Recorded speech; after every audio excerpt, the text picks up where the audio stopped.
So are we ready? सभी पत्रकार साथियों को भारतीय जनता पार्टी की तरफ से अपनी तरफ से नमस्कार। आज की ये प्रेस वार्ता जैसा कि आप सबके समक्ष भी आया होगा, हमारी पार्टी के राष्ट्रीय अध्यक्ष श्री जेपी नड्डा जी ने एक बड़ी महत्वपूर्ण चिट्ठी जो है देशवासियों को लिखी है, जिसमें प्रमुखता से कुछ मुद्दे उठाए गए। ये सवाल केवल भारतीय जनता पार्टी के सवाल नहीं है। ये सवाल केवल भारतीय जनता पार्टी के नेतृत्व से नहीं उठाए जा रहे, बल्कि ये आज देशवासियों के मन में सवाल है जिनका उत्तर जरूर विपक्षी पार्टियों को देना चाहिए। सबसे पहले तो इस पत्र में देशवासियों को संबोधित करते हुए आदरणीय राष्ट्रीय अध्यक्ष जी ने बताया है किस तरह भारतीय जनता पार्टी के पास श्री नरेंद्र मोदी जी के नेतृत्व में एक दूरदर्शिता है, एक सोच है। This vision is for the year 2047, when our country will be celebrating 100 years of independence. और आज जब ये प्रेस वार्ता है तो ये कहना गलत नहीं होगा कि भारत एक बड़े ही महत्वपूर्ण दौर से निकल रहा है, जब पूरे विश्व में कई ऐसे देश हैं जो कोविड की महामारी में कई परेशानियों का सामना करते हुए कमजोर हुए। भारत आदरणीय प्रधानमंत्री श्री नरेंद्र मोदी जी के नेतृत्व में किस तरह से इस महामारी के संकट में भी मजबूत होके उभरा, और कहना गलत नहीं होगा कि केवल मजबूत होके खुद नहीं उभरा, पूरे विश्व को दिशा देने का काम किसी ने किया है तो वो भारत ने किया। जो वैक्सीन डिप्लोमेसी हो, चाहे हमारे पड़ोसी मुल्क में अगर कोई परेशानी आई हो और उनकी मदद करने की बात हो तो वो भारत ने ही करी। और ये 8 साल में जो बदलाव आया है, एक बड़ा राजनीतिक बदलाव भी आया है। राजनीतिक बदलाव ये आया है कि आदरणीय प्रधानमंत्री जी ने एक नई राजनीति की शुरुआत करी, जिसमें सबको जोड़ने की बात थी। अगर कोई कमजोर है तो उसको मुख्य धारा से कैसे जोड़ा जाए, उसके सम्मान की रक्षा कैसे करी जाए।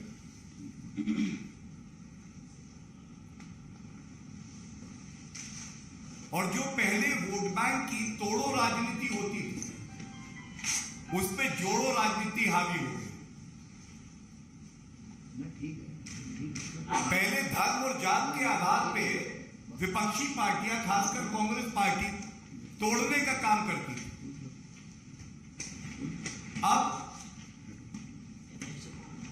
आम नागरिक सरकार की तरफ देखता है और वो ये जानता है कि उसको मजबूत करने का काम कोई करेगा तो वो केंद्र की सरकार होगी। This is called politics of inclusion. And I'm quoting from the letter, the very line which shows the reality of today's politics. And I quote, Indian politics has undergone a rapid transformation in the last 8 years. The tried, tested or I should say dusted and rusted approach of vote bank politics, divisive politics and selective politics is no longer working. Unquote. इस बात को आगे बढ़ाते हुए ये बहुत बड़ा एक संदेश है विपक्षी पार्टियों के लिए भी, क्योंकि कहीं ना कहीं विकास की राजनीति, जो लाभार्थी हैं वो सक्षम हो रहे हैं, ये विपक्ष की पार्टियों को बहुत अखरता है। और जब अखरता है तो वो सौहार्द बिगाड़ने का काम करते हैं, क्योंकि वो विकास पे तो चर्चा नहीं कर सकते, क्योंकि वो जानते हैं कि ये जो नरेंद्र मोदी जी के नेतृत्व की सरकार है,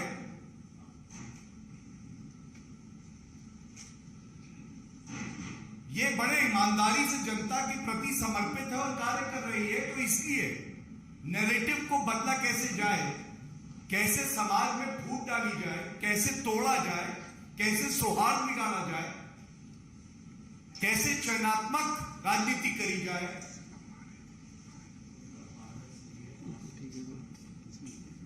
इसका वो आसरा लेते हैं।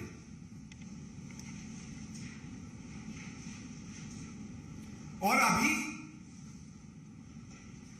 2 दिन पहले विपक्षी पार्टियों ने एक अपील जारी करी थी, जिसके लिए ये कहना गलत नहीं होगा कि खोटी अपील, खोटी नियत, खोटी कांग्रेस और खोटा विपक्ष। और ये मैं क्यों कहता हूं, बड़ी जिम्मेदारी से आपको बताता हूं। उस चिट्ठी में अगर किसी का अपमान किया गया तो भारत के जो नागरिक हैं उनका अपमान किया जा रहा है, सेलेक्टिव पॉलिटिक्स की जा रही है। अगर आप अपील करते हैं तो क्या अपने अंदर नहीं झांकेंगे? इस चिट्ठी में प्रमुखता से आदरणीय राष्ट्रीय अध्यक्ष जी ने यह सवाल पूछा है कि आप करौली राजस्थान पे चुप्पी क्यों साधे। ये देश पूछ रहा है, ऐसी क्या है मजबूरी कि मतलूब अहमद है जरूरी। मुख्य आरोपी एफआईआर में नामजद 16 दिन हो गए, गिरफ्तारी नहीं होती है। राजस्थान की कांग्रेस सरकार इतनी मजबूर, इतनी निठल्ली, जो चोटिल जनता है वो भी आपसे यह सवाल पूछ रही है कि हमारा कसूर क्या था। हिंदू नववर्ष मना रहे थे, ये कसूर था हमारा।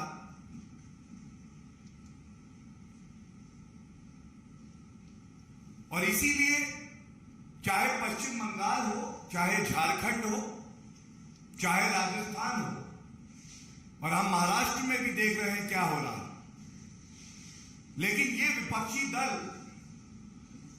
अपील तो करते हैं, लेकिन जो प्रमुख सवाल है उसका उत्तर नहीं देते। और हद कब हो जाती है मैं आपको बताऊं, जिन सरकारों को कटघरे में खड़ा होना, पश्चिम बंगाल की बात कर लीजिए, कानून व्यवस्था पूरी तरह से ध्वस्त है, लेकिन उस अपील में हस्ताक्षर मुख्यमंत्री ममता बनर्जी जी का भी है, जिसकी जवाबदेही है वो हस्ताक्षर कर रहा है और वो आरोप लगा रहा है, लेकिन जिस जिम्मेदारी का निर्वहन उसे करना है संवैधानिक शपथ लेके, वो नहीं कर रहा। ये एक अजीबोगरीब तरह की नकारात्मक सौहार्द बिगाड़ने वाली राजनीति केवल और केवल विपक्ष, खासकर कांग्रेस, टीएमसी, ये दल कर सकते हैं। और ये भारत, उज्जवल भारत जो आगे बढ़ रहा है, जो मजबूत हो रहा है, इसमें एक बात बिल्कुल स्पष्ट हो गई, एक तरफ आदरणीय प्रधानमंत्री जी की एक दूरदर्शी सोच है, इस देश का हित कैसे हो, देश सर्वोपरि। दूसरी तरफ तुच्छ राजनीति करते हुए कांग्रेस की, विपक्षी पार्टियों की सोच है हमारा भला कैसे, हम सत्ता में कैसे हैं, हमें देश से कोई लेना देना नहीं। अगर सत्ता में आने के लिए दंगाइयों के साथ खड़ा होना पड़ेगा तो हम हो जाएंगे। अगर किसी दंगाई पे कार्रवाई नहीं करके हमें लाभ होता है राजनीतिक, तो हम वो भी करेंगे। और जैसा मैंने पहले कहा, ये जो जोड़ों की राजनीति है, इसके सामने विपक्ष की जो तोड़ों की राजनीति है वो बहुत बौनी हो गई। ये देश बदल गया। यहां वोट बैंक पॉलिटिक्स, तुष्टीकरण की पॉलिटिक्स, अब ये भारत के नागरिकों को स्वीकार नहीं है। वो जवाबदेही चाहता है विपक्ष से, और उसी विपक्ष से जो प्रदेश में सत्तारूढ़ है। ये गैर जिम्मेदार विपक्ष भूल जाता है कि कई प्रदेशों में वो सत्तारूढ़ है और वहां उसको जवाबदेही देनी हो।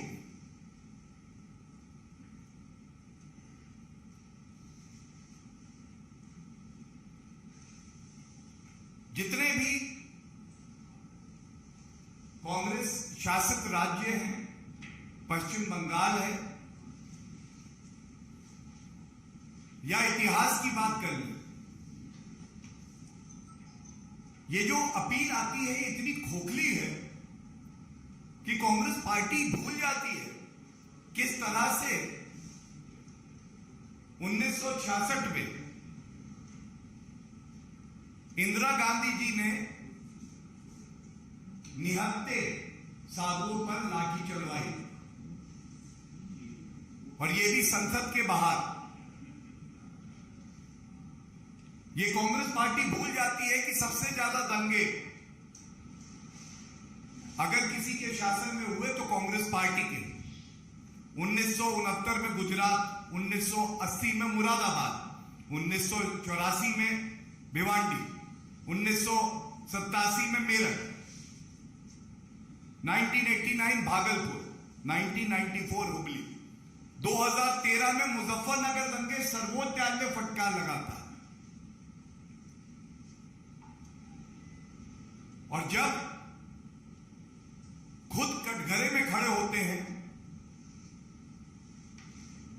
तो दुख की बात है कि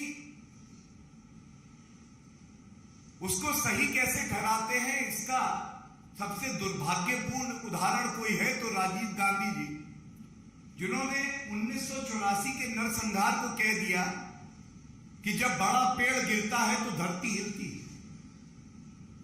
इसका वर्णन भी इस अपील में है जो राष्ट्रीय अध्यक्ष जी ने लिखा।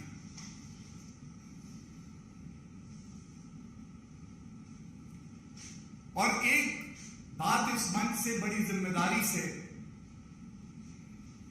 कहनी होगी, ये जो बार बार विपक्ष कहता है देश में डर का माहौल है, सौहार्द बिगड़ रहा है, नहीं, देश में आज आत्मविश्वास का माहौल है, देश में आज प्रगति का माहौल है, देश में आज नई ऊर्जा का माहौल है। लेकिन हां, विपक्षी दल जरूर डरे हुए हैं। वो डरे हैं क्योंकि उनकी सांप्रदायिक राजनीति का अंत हो गया। वो इसलिए डरे हैं, उन्हें पता है कि जो भ्रष्टाचार करते थे उस राजनीति का अंत होने जा रहा है। जो बांटने की राजनीति और तुष्टीकरण की राजनीति उनके डीएनए में है, उनकी रग रग में पहुंच गई, उस गंदे खून को अब निकाला जा रहा है। वो राजनीति भारत में अब नहीं चलेगी। और अंत में जो अपने आप को समय के अनुसार नहीं बदलता है वो खत्म हो जाता है। विपक्षी दलों की जो नफरत भरी सोच है, इसका केवल एक ही अंजाम है, इन सब का अस्तित्व खत्म हो जाए।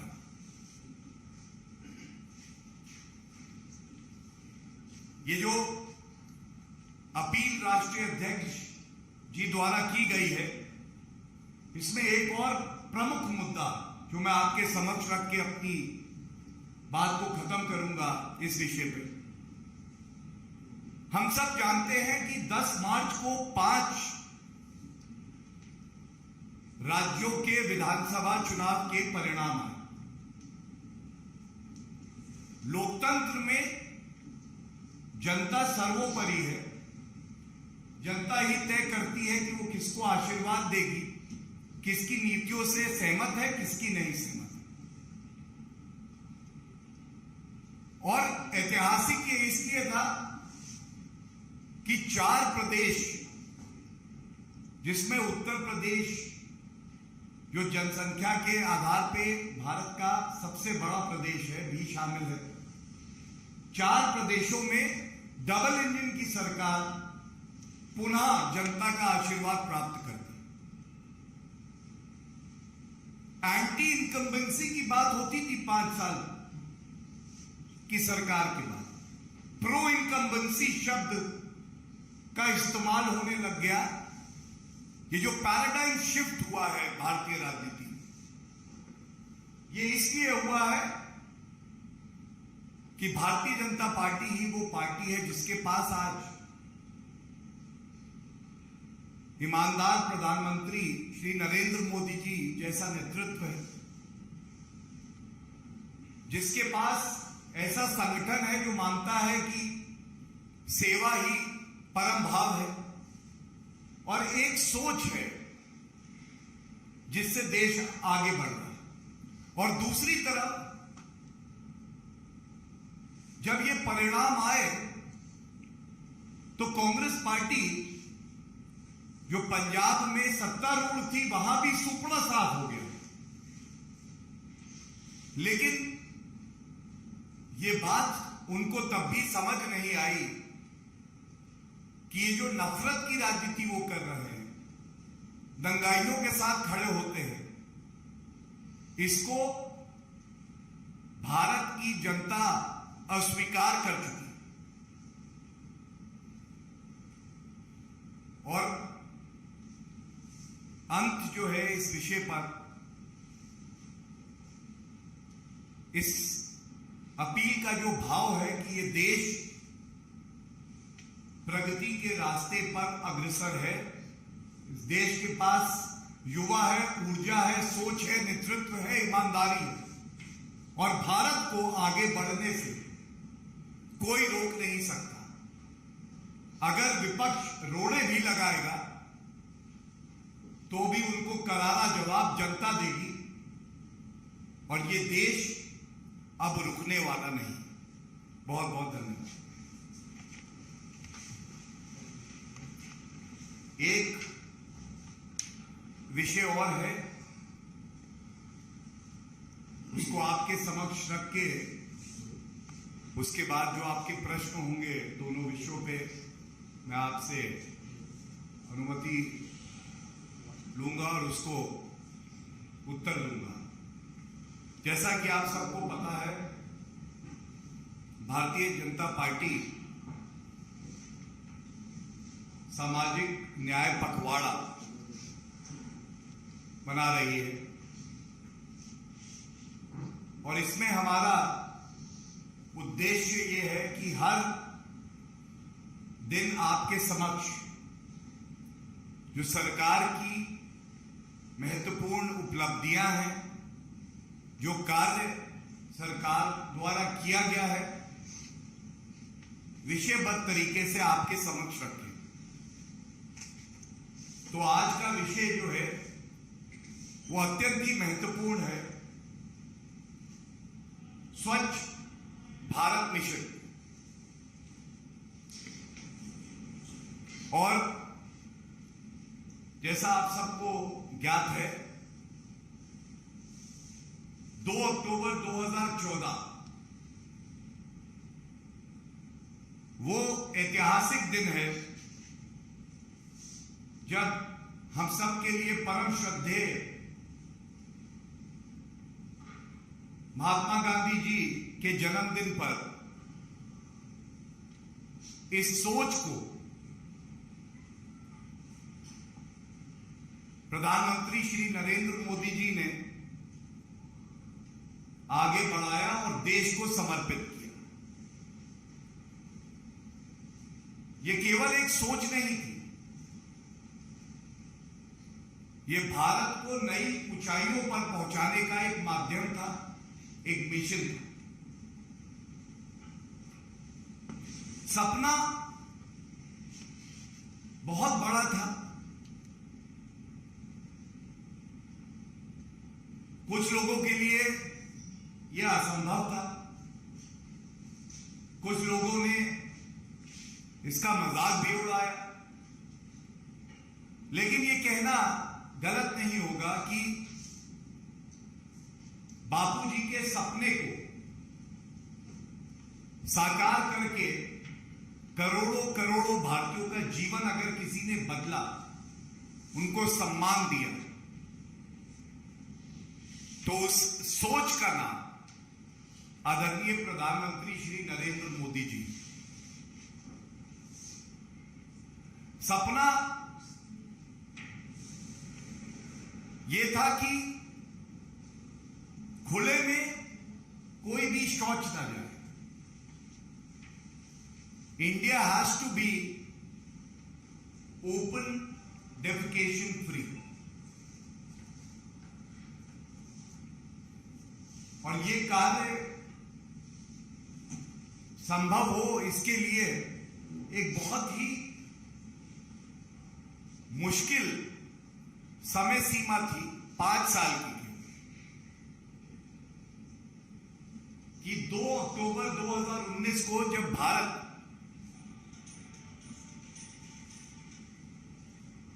महात्मा गांधी जी की 150वीं जयंती बनाए, तब तक ये जो लक्ष्य है इसको पूरा कर लिया। और 10 करोड़ ये बहुत बड़ा एक नंबर है। इस लक्ष्य को सामने रखा गया। तब ऐसा प्रतीत होता था कि 10 करोड़ संभव नहीं है, लेकिन आज सामाजिक न्याय पखवाड़े की इस श्रृंखला में जब स्वच्छ भारत अभियान की बात हो रही है,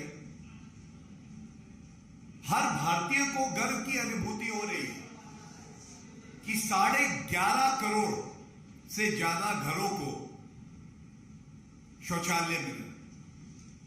11.5 करोड़, कई मुल्कों की आबादी से ज्यादा बड़ा ये नंबर है। 58,000 गांव और 3300 से ज्यादा शहर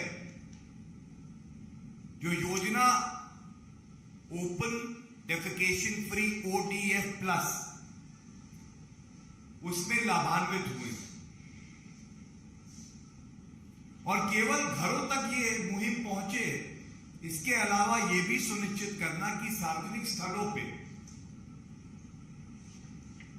सामुदायिक स्वच्छता परिसर बने, यह भी इस सरकार ने की।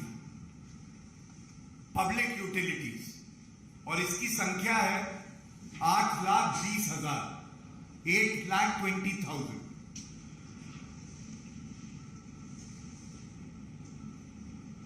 आजादी के बाद 2014 तक जितने टॉयलेट्स या सार्वजनिक स्वच्छता परिसर नहीं बने, इस सरकार ने वो कार्य कर दिखाया जिसको असंभव कहा जाता था। और ये क्यों संभव हुआ, ये जानना बड़ा जरूरी है। ये इसलिए संभव हुआ, जिस अभियान का मजाक विपक्ष उड़ा रहा था वो एक जन आंदोलन बन गया। हम सबको पता है भारत में राष्ट्रभक्ति, देश प्रेम, ऊर्जा, निष्ठा की कमी नहीं है,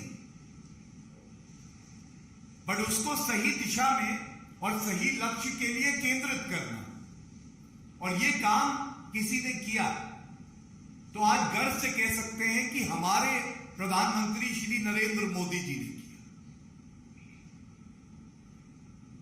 एक सच्चा पवित्र आंदोलन बन गया। छोटे छोटे बच्चे अपने घर से निकले और उन्होंने भी कहा, अगर हमारे सामने की सड़क गंदी है तो मैं वहां से कचरा उठाऊंगा। वृद्ध लोग, उन्होंने अपनी पीड़ा की चिंता नहीं करी, झाड़ू लेके वो लोग सफाई करने के लिए निकल गए। संदेश ये था कि देश को स्वच्छ बनाना।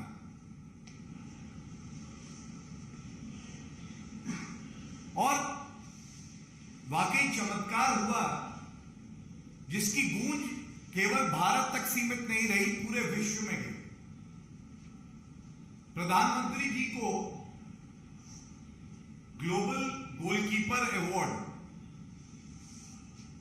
बिल एंड मेलिंडा फाउंडेशन द्वारा देकर सम्मानित किया गया। और प्रधानमंत्री जी ने भी जो उस अवार्ड की मूल भावना थी, उसके मद्देनजर उसे देशवासी जो 130 करोड़ हैं जिन्होंने योगदान दिया, उनको समर्पित कर दिया। इवन वर्ल्ड हेल्थ ऑर्गेनाइजेशन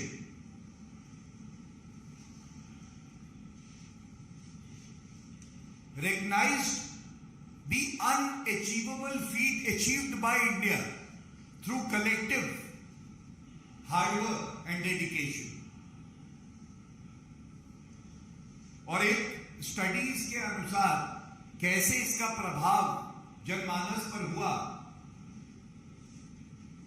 2014 से पहले हर साल करीब 19 करोड़ 90 लाख भारतीय जो थे, उनको जो गंदगी आसपास होती थी उसकी वजह से बीमारी होती। 19 करोड़ 90 लाख। और ये जब स्वच्छ भारत मिशन आया तो सबसे ज्यादा बदलाव जो आया वो जो आम नागरिक है, जो गरीब है, उसके जीवन में आया। महिलाओं के लिए एक सम्मान का जीवन। जब हमने कहा 11.5 करोड़ से ज्यादा शौचालय बनवाए, तो प्रधानमंत्री जी के शब्दों में ये शौचालय नहीं थे, ये इज्जत घर थे। 11.5 करोड़ परिवार इससे लाभान्वित हुए। महिलाओं को उनका सम्मान मिला। एक महिला पे सोचिए क्या बीतती होगी, और केवल महिला पे ही क्यों, उसके परिवार पे। जब वो बाहर खुले में शौच करने जाती थी, जब वो इंतजार करती थी कि सूर्य कब अस्त हो या सूर्य उदय से पहले मैं बाहर शौच में जाऊं, ये बहुत बड़ा बदलाव आया और भारत ने इसे करके दिखाया। आज ये आत्मचिंतन का सबब उनके लिए है जो इसका मजाक उड़ाते। स्वच्छ भारत मिशन के लिए बजट में 2022-23 में 7,192 करोड़ रुपए आवंटित किए गए। ये स्वच्छ भारत ग्रामीण के लिए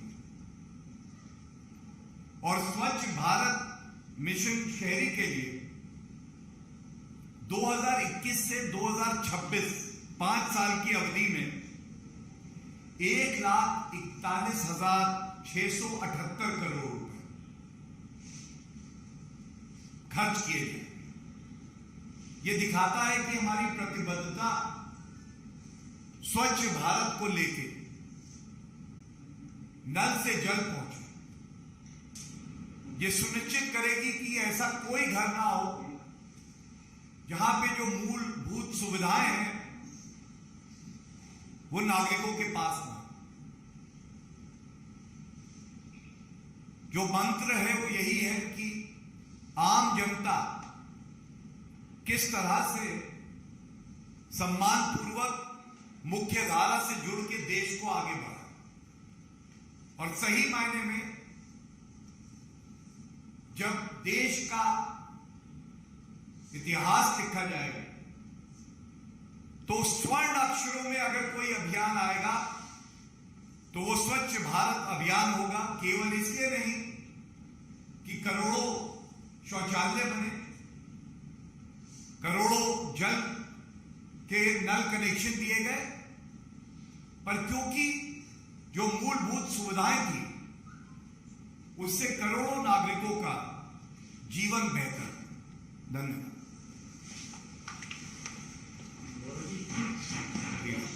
जो पत्रिका उसने कहा कि जो विपक्ष है वो सिलेक्टिव राजनीति करता है, करौली की हिंसा पे वो चुप रहा, लेकिन दिल्ली में जो घटना हुई जहांगीरपुरी में, इसको लेकर विपक्ष जो है खासतौर पर आम आदमी पार्टी ये कह रही है कि दिल्ली पुलिस जो है वो केंद्र सरकार के अंदर में आती है और कहीं भी कोई भी घटना अगर दिल्ली में हो रही है तो बीजेपी जो है दलगाई पार्टी है उसी की वजह से हो रही है और वो लोग प्रमोट करते हैं।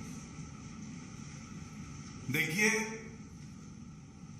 भारतीय जनता पार्टी और अपराध अराजक पार्टी में कुछ तो फर्क होगा। फर्क यह है कि जब दिल्ली की पुलिस अपना कार्य कर रही है उस वक्त इस विषय पे कोई भी टिप्पणी करना हमारे लिए उचित नहीं होगा, लेकिन इतिहास गवाह है कि भारतीय जनता पार्टी की अगर सरकार जब भी रही तो जो आरोपी हैं उनको बख्शा नहीं, कड़ी कार्रवाई होती है और दिल्ली पुलिस को अपना कार्य करने देना चाहिए, उस पर राजनीति नहीं होनी चाहिए। गौरव जी, सोनिया गांधी ने लिखा है कि साजिश के तहत भारत में एक स्थायी उन्माद की स्थिति बना दी और ये सरकार की विभाजनकारी नीति का हिस्सा है। देखिए, मैंने कहा ना, खोटी नीयत से एक खोटी अपील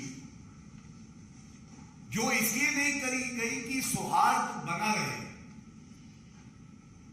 वो जो उनका एक विशेष वोट बैंक है उसको उकसाने के लिए की गई, देश का ताना बाना तोड़ने के लिए की गई। और इसीलिए आदरणीय राष्ट्रीय अध्यक्ष जी ने पूछा है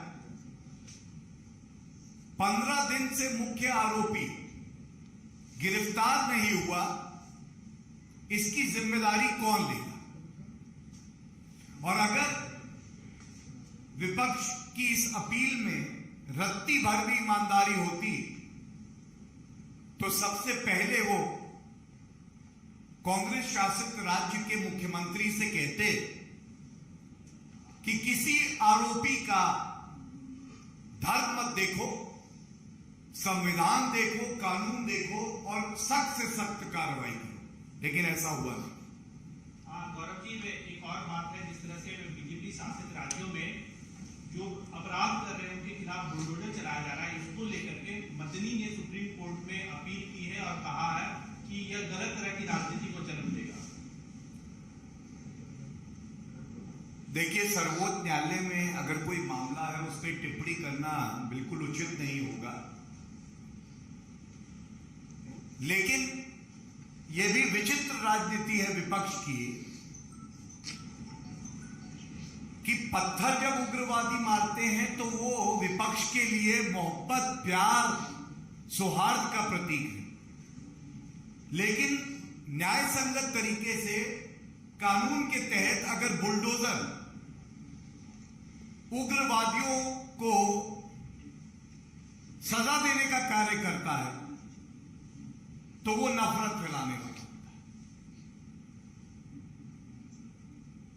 बुलडोजर अगर किसी उग्रवादी को सजा देने के लिए चले तो वो ठीक है, ये बात आपको समझनी होगी। और जो विपक्ष का बुलडोजर